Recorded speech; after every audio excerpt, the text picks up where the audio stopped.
All the NFL news and notes happening right now, including Julian Edleman's PED suspension appeal, which is kind of tops on the list of things that are happening in the NFL. And as John McMullen also writes at 97.3 ESPN.com this weekend, keep an eye on Tampa this summer now, John, as that could be a team that really has a very big decision to make with the future at their quarterback position.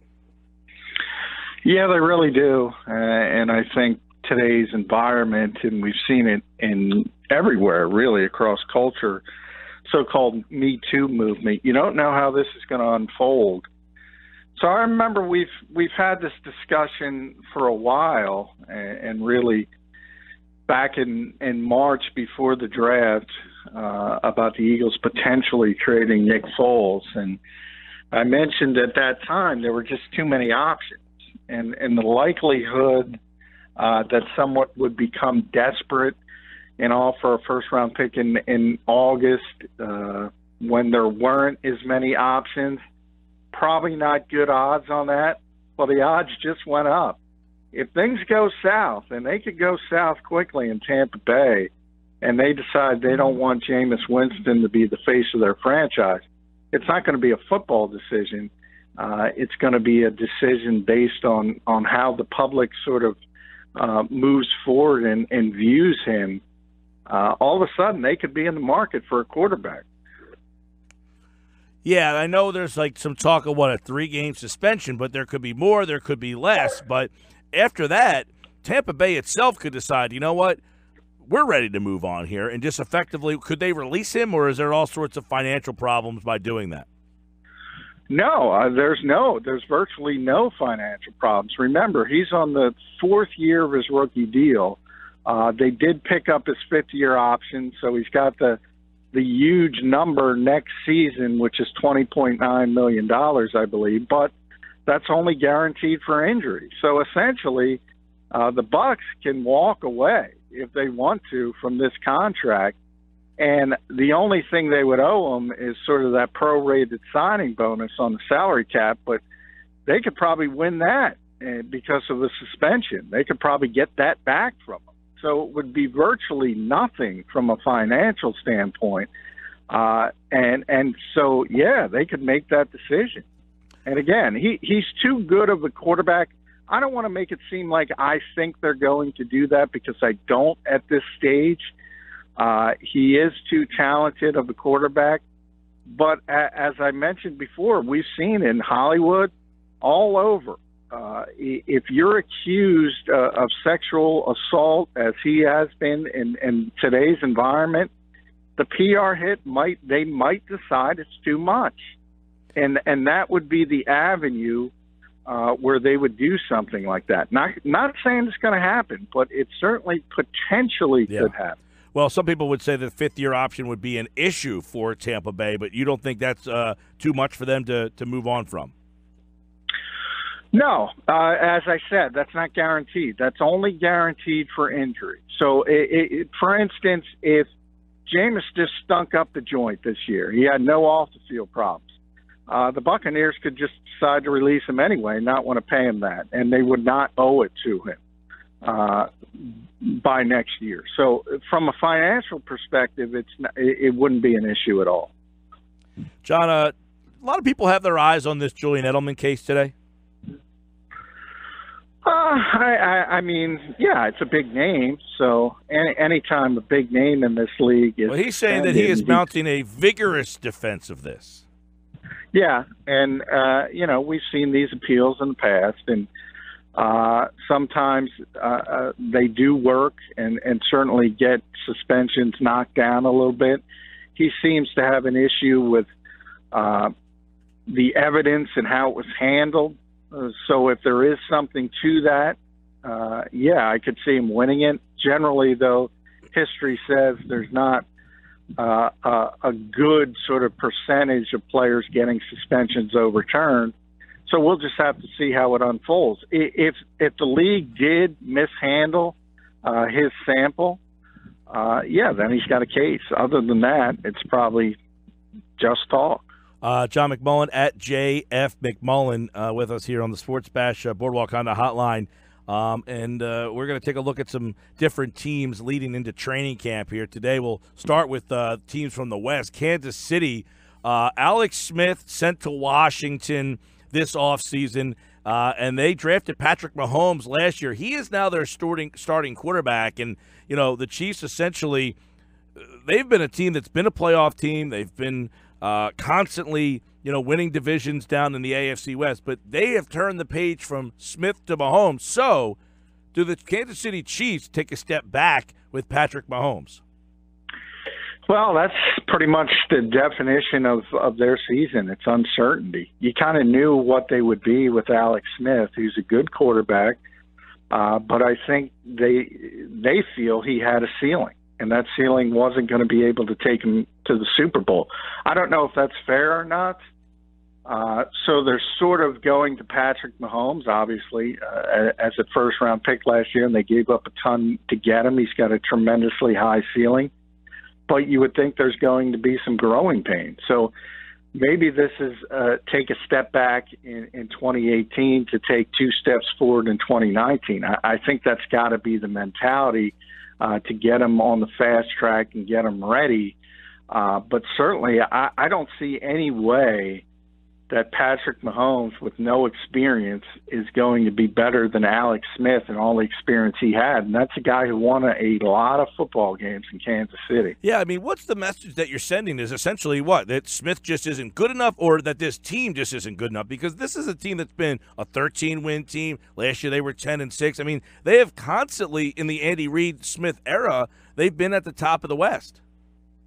Yeah, I mean, I think it's pretty clear. It's a message that they said this is Alex's fault. This was a team that was good enough to win the Super Bowl if Alex Smith had a higher upside. I don't necessarily agree with that, to be honest. I think he was part of that significant success. And I know coaches, because I've talked to him before. Doug Peterson got asked this by us during minicamp, and you know, sometimes there is a little bit of luck involved with every Super Bowl champion. And I always say, as a coach in this league, what you want to do is put yourself in position year after year to be in the playoffs and make a potential run.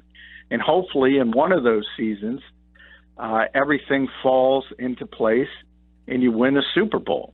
Never happened for Andy Reid here. Hasn't happened for him in Kansas City. What he has been able to do is put this team in consistent playoff situations year in and year out, similar to his early years here in Philadelphia.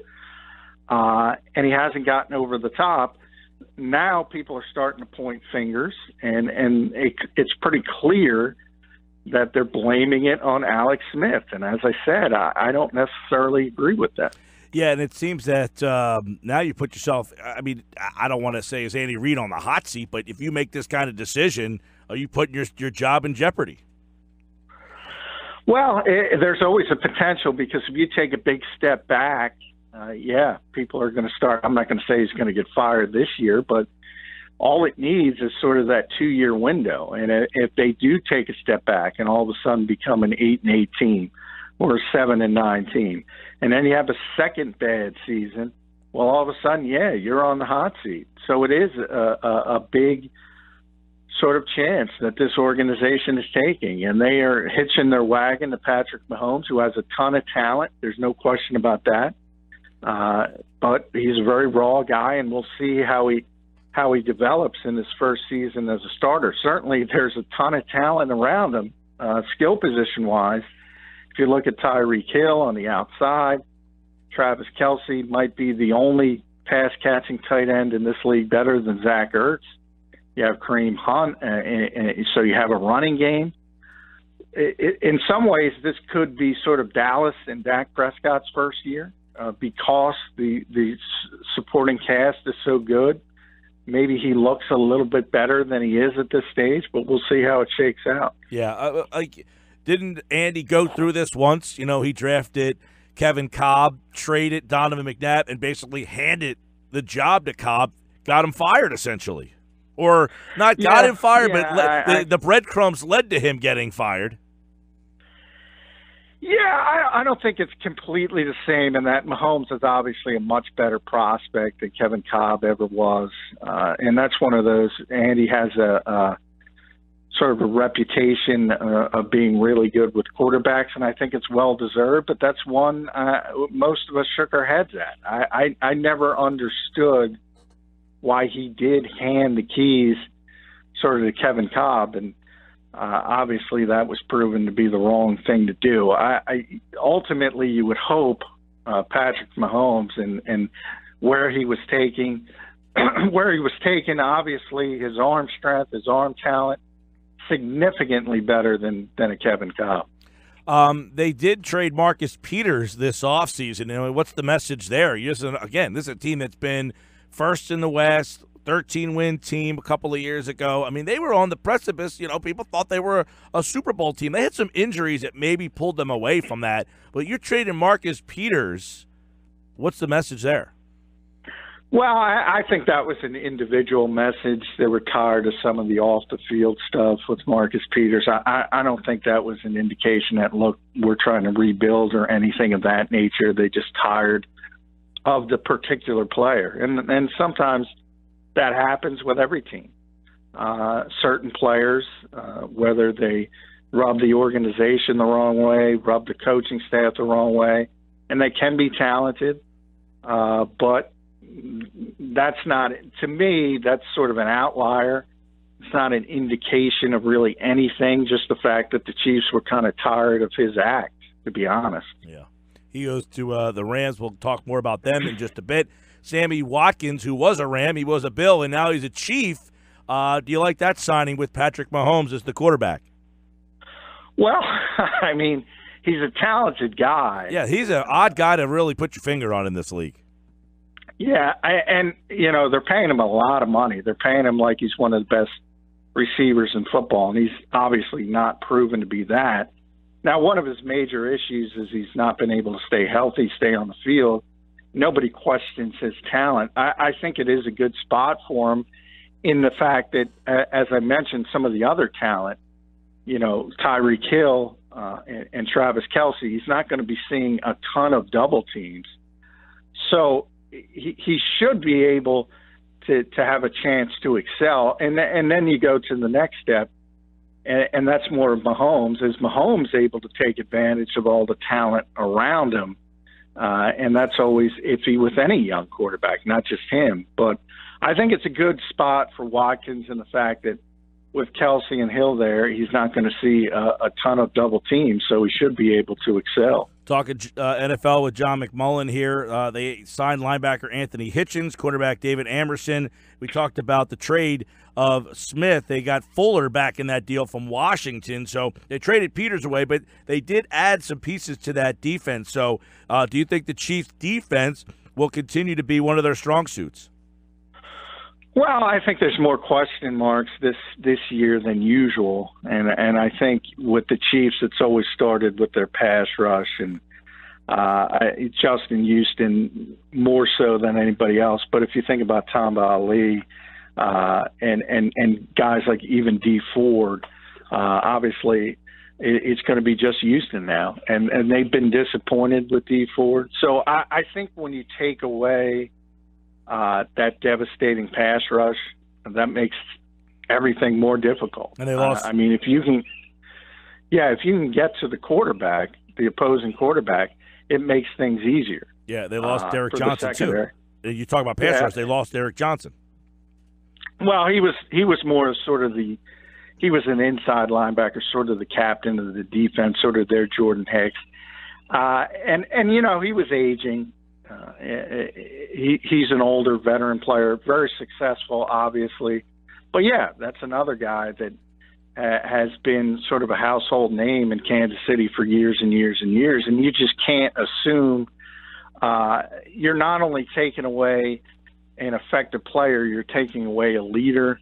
And that's another reason why I think there's a lot more question marks on that Kansas City defense than usual. We're looking at the teams that are chasing the Eagles to win a Super Bowl. We started with the Chiefs. Let's go to the Rams of the NFC West. They ended their offseason program on June the 14th. 11-5, first place in the NFC West. And this offseason, they went out and were the Eagles of the Dream Team years. We talked about it about a week or so ago. Marcus Peters, Aqib Talib, and Ndamukong Suh. I mean, they really went out and just added big names. So will all those big names work out for the Rams? Well, you never know until you see it. I mean, chemistry is a big part of this sport, more so than probably any other of the professional sports. But when you talk about the talent they added, in specifically those three players, Ndamukong Suh, Aqib Talib, Marcus Peters, you kind of know. Look, we just talked about Marcus Peters. Now, Kansas City tired of him. We know Talib has had a lot of off-the-field problems during his career, but nobody's going to question the talent. And then you put that talent together with Wade Phillips as a defensive coordinator, and then you have Sue and Aaron Donald up front. It's sort of a situation where who do you block, and good luck with that. So on paper, it looks really, really good. There's no question about that. But if you want to look at something of a concern, it's the edge rushing of the Rams. They don't really have a proven edge rusher. Now, some might say that doesn't matter because Donald and Sue are so good, they're going to collapse the pocket and make it easier for other guys. But, hey, you can say that, but there is something to rushing the passer as an edge rusher in this league. And even if you have Aaron Donald, it would be nice to have a proven commodity there. Is Sue give us some indication. Is he the same player? Is he a guy that's just declining, or is he just kind of a malcontent in Miami? What happened with him down there that he, he almost – I'm almost like thinking, is he like an Albert Hainsworth, like was just this dominating player at one stop and then just kind of lost interest? No, he's pretty good. He's still pretty good. I'll be honest, and I've said it on the show. I blame most of what went on in Miami on the head coach. And people are going to look at Sue and his reputation for being a dirty player, going all the way back to Detroit. And there's some truth to that. There's obviously been issues during his career, but nobody looks at that guy and says he doesn't have talent or he can't wreck a game. And I don't like the Hainsworth comparison because the difference between him and Sue keeps himself in tremendous physical shape. He's always working hard from that perspective, and he's just not going to fall off a table from a physical standpoint. And he's just going to be able to beat people, and it's going to be easier for him because there's probably one defensive tackle in football better than Ndamukong Suh, and that's Aaron Donald. And they're playing with each other. John McMullen here on the Sports Bash, looking at some. We're going to be previewing all the teams that are chasing the Eagles, leading you to Eagles training camp on July 25th. We'll do 2 a day leading into that today. The Chiefs and the Rams. This team here you talked about, they traded some veterans, Robert Quinn, Ogletree, some veteran faces of this Rams team. They won 11 games last year, but are they ready to take that next step with some of those veterans out of the mix? Well, I certainly think they're ready defensively. I think that's going to be a top 10 defense, likely top 5. There's just too much talent. And then when you add, as I said, with Wade Phillips, who's one of the best defensive coordinators of all time, I just can't imagine that not being a really good defense. Even with the hole, the most notable hole, as I mentioned, the lack of a proven edge rusher, it's going to be really good, that group. So I think all the question marks are on the offensive side of the football, and it starts with the quarterback and Jared Goff. I mentioned it a couple weeks ago on the show. I think there's got to be sort of more of an evolution to his game. I don't think you can continue the same type of offense and the check with me college stuff. I think it has to evolve. I think you got to take the reins off a little bit because people are going to make adjustments to it. So I think everybody's going to look at Jared Goff and see how he handles it. And Obviously, he's got a good running game. Todd Gurley, if he's not the best running back on the NFC side, he's certainly amongst the top 2 or 3. And the receivers are not going to bowl you over. And you mentioned Sammy Watkins is no longer there, but Brandon Cooks is, and Robert Woods is just solid. And Eagles fans will remember Connor Kupp giving them headaches. And so it's a pretty good group, and it's a pretty good team. So I think they're going to be there again. The question is, are they going to just be another 11, 12-win team that's going to the divisional round and that's their ceiling, or are they a significant Super Bowl contender? I think they are defensively. I'm not sure offensively. You're right. I guess a lot of that depends on, McVay, who was his offense last year, 30 points a game. You don't hear that too often. And how much of a step he and that offense take is really the big question for them. Yeah, and I think he's a smart guy. I think they will do the right thing. I think he will keep evolving it. I think he was smart for bringing along Jared Goff the way he did. So I do think it's very promising because I do think he will understand that defenses are going to make adjustments to what he was doing. So I think all of that is positive, but until you see it, you're not entirely sure. And hey, this is one of the teams you would look at and say, hey, can anybody beat the Eagles? This team would be high on the list because they have a ton of talent. I think they have a good coaching staff. As I mentioned, maybe one of the 2 or 3 best defensive coordinators I've ever seen, and a young, innovative coach similar to what the Eagles have, with Doug Peterson, a little bit older but very innovative, very young as a head coach. Jim Schwartz, great defensive coordinator. Rams got a lot of similarities. Tomorrow we'll take a look at the Chargers and the Seahawks as we look at the AFC and NFC West all this week. Wednesday, it's Oakland and Arizona. Thursday, it's Denver and San Francisco as our NFL news and notes. All of these teams are chasing the Eagles. And the Eagles return on July 25th.